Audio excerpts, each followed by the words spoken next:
రానున్న రోజుల్లో El Nino ప్రభావం మరింత ఎక్కువయ్యే అవకాశం ఉందని వాతావరణ శాఖ అధికారులు చెబుతున్నారు.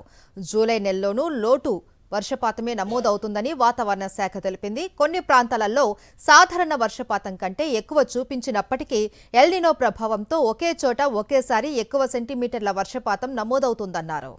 రానున్న 5 రోజుల పాటు పెద్దగా వర్షాలు లేవు అంటున్న వాతావరణ శాఖ అధికారి శ్రీనివాస్తో మా ప్రతినిధి సుష్మిత ఫేస్ టు ఫేస్ చూద్దాం. ఎల్ నినో ప్రభావంతో తెలంగాణ రాష్ట్ర వ్యాప్తంగా ఆశించిన స్థాయిలో వర్షాలు కురవడం లేదు. అయితే ఇప్పటికే జూన్లో పూర్తిగా లోటు వర్షపాతం కొనసాగుతున్నట్టుగా కూడా తెలుస్తుంది. ఇక జూలై నెల కూడా ప్రారంభమైంది. జూలై నెలలో ఏ విధంగా టెంపరేచర్స్ ఉండబోతున్నాయి, అలాగే వర్షపాతం నమోదు కానుంది, జూన్ నెలలో ఎంతవరకు వర్షపాతం నమోదైంది అడిగి తెలుసుకునే ప్రయత్నం చేద్దాం. ప్రస్తుతం అంతా వాతావరణ శాఖ అధికారి శ్రీనివాస్ గారు ఉన్నారు. ఒకసారి మాట్లాడించే ప్రయత్నం చేద్దాం. సార్, 2026 జూన్లో పూర్తిగా కూడా వర్షపాతం లోటు కనిపిస్తూ ఉంది. జూన్లో ఎంతవరకు నమోదైంది సార్? 26 జూన్లో మనకి ఈ మాన్సూన్ ప్రవేశించిన దగ్గర నుంచి మనం చూస్తున్నాం మందకొడిగానే ఉంది. మనకి ఫాస్ట్గా మూవ్ అవ్వడం కూడా లేదు. అంచెలంచెలుగా ఒక్కొక్క చోట ఆగిపోవడము, 4 రోజులు 10 రోజులు వల్ల ఈ రకంగా తెలంగాణలోని 33 జిల్లాలు దాటడానికి ఈసారి 15 నుంచి 18 రోజులు సమయం పట్టింది. నార్మల్గా 2 నుంచి 5 రోజుల్లో మనకి దక్షిణ తెలంగాణలోకి ప్రవేశించిన తర్వాత అన్ని జిల్లాలు కవర్ చేసుకుంటూ ముందుకు వెళ్ళిపోయే పరిస్థితి ఉంటుంది. అలా తెలంగాణ దాటి ముందుకెళ్ళిన తర్వాత కూడా మళ్ళీ మధ్యప్రదేశ్ ప్రాంతంలో 4-5 రోజులు మళ్ళీ స్ట్రక్ అవ్వడము, మళ్ళీ కొద్దిగా సాగడము, ఈ రకమైన సిచ్యుయేషన్ మనము మొదటి నుంచి చూస్తూనే ఉన్నాము. దానికి తోడు ఈ మాన్సూన్ వ్యాపించిన ప్రాంతంలో కూడా మాయిశ్చర్ తగినంతగా లేకపోవడము, వర్షాలు ఆశించిన రీతిలో పడకపోవడము, అది కూడా మనకి జూన్లో జరిగింది. పడిన రెయిన్ఫాల్ కూడా కొన్ని చోట్ల భారీ వర్షం పట్టము, మిగిలిన చోట్ల చాలా అరకొర వర్షపాతం పట్టము. ఓవరాల్గా అయితే మనకి తెలంగాణలో నార్మల్ రెయిన్ఫాల్ వచ్చి జూన్ నెలలో 15 సెంటీమీటర్లు కాగా 13.5 సెంటీమీటర్లు మనకి రికార్డ్ అయింది. ఒక 15% లోటు ఉంది. కానీ ఇది డిస్ట్రిబ్యూషన్ అయితే సరిగా లేదు. కొన్ని జిల్లాల్లోనే హెవీ రెయిన్ పట్టము, మిగిలిన చాలా జిల్లాల్లో లోటు వర్షపాతం ఇంచుమించు కొన్ని జిల్లాల్లో 60 నుంచి 70% వరకు కూడా లోటు ఉన్న జిల్లాలు కూడా ఉన్నాయి. సో మనకి జూలై నెలలో కూడా ఇటువంటి పరిస్థితిలో ఉండే అవకాశం ఉందని జూలై నెల ఫోర్కాస్ట్ కూడా చెప్తోంది. సో మాన్సూన్ మూమెంట్ పూర్తిగా కూడా గత ఏడాది జూన్తో పోలిస్తే ఈ ఏడాది జూన్ పోలిస్తే ఏ విధంగా ఉంది?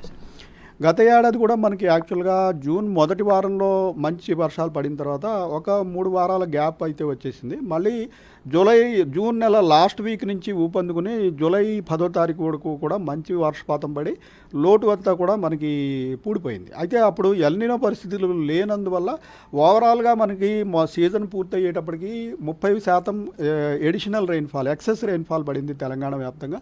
సిటీలో చూసినట్టయితే 35% ఎక్సెస్ రెయిన్ఫాల్ పడింది. అయితే ఈసారి ఎల్ నినో పరిస్థితులు ఉన్నందువల్ల మనకి ఈ లోటు, పైగా ఇప్పుడు ఎల్ నినో మనకి నేసెంట్ స్టేజ్ అంటే ఎర్లీ స్టేజ్లో ఉంది. ఇది పోయే కొద్దీ ఈ 4 నెలల్లో దీని ఉధృతి పెరిగే అవకాశం ఉందనే అన్ని రకాల ఫోర్కాస్ట్లు కూడా సూచిస్తున్నాయి. సో దీనివల్ల ముందు ఇంకా ఈ పరిస్థితులు కొంచెం ఇబ్బందికరంగానే మారే అవకాశం ఉంటుంది. సో ఎల్ నినో పరిస్థితులు కొద్దిమేర కూడా జూన్లో కనిపించినప్పటికీ కూడా లాస్ట్ ఇయర్ అంటే జూన్లో ఏ విధంగా పరిస్థితి, ఇది కొద్దిమేర కూడా వర్షాలు నమోదైనాయి. ఈ ఇయర్ అసలు పూర్తిగా కూడా జూన్లో నమోదు కాని పరిస్థితి. ఏ విధంగా ఎల్ నినో ప్రభావం జూన్లో కనిపించింది సార్? అంటే జూన్ నెల వర్షపాతాన్ని మనం పెద్దగా కంపేర్ చేయడానికి ఉండదు. ఎందుకంటే జూన్ నెల మనకి నార్మల్ రెయిన్ఫాల్ అమౌంటే తక్కువ. ఎందుకంటే మొదటి 2 వారాలు మనకి పెద్దగా మాన్సూన్ ప్రవేశించదు. ఇంకొక 2 వారాల పరిస్థితి, ఆ 2 వారాల్లో కూడా కొంచెం లోటు ఉన్నట్టయితే జనరల్గా ఏ ఇయర్ అయినా, ఎల్ నినో ఇయర్ అయినా, నార్మల్ ఇయర్ అయినా, generally we will not compare. మనం జూన్ నెల వర్షపాతాన్ని పెద్దగా కంపేర్ చేయం.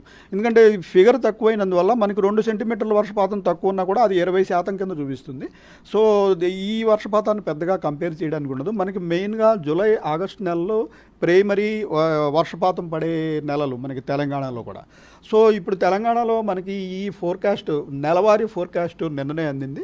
దీని ప్రకారం చూసినట్టయితే మనకి ఈ ఉత్తర తెలంగాణలోని జిల్లాల్లో మనకి ఈ ఆకుపచ్చ అలాగే ఈ వైలెట్ కలర్లో సూచిస్తుంది. మీకు గ్రీన్ కలర్ అంటే నార్మల్ రెయిన్ఫాల్, వైలెట్ కలర్ అంటే నార్మల్ కంటా కొంచెం ఎక్కువ రెయిన్ఫాల్. సో ఉత్తర తెలంగాణ జిల్లాల్లో నార్మల్ నుంచి నార్మల్ కంటా అధికంగా ఉండే పరిస్థితి ఉంది. జూలై నెలలో కూడా లోటు వర్షపాతమే నమోదే అవకాశం ఉన్నట్టు కూడా వాతావరణ శాఖ అధికారులు అయితే చెప్తూ ఉన్నారు. సో దాని ప్రకారంగా కూడా రైతులు దానిపైన ఆధారపడకుండా ఉండే పంటలు వేసుకోవాలని కూడా సూచిస్తూ ఉన్నారు. కెమెరామెన్ చందుతో సుష్మిత, సాక్షి టీవీ, హైదరాబాద్.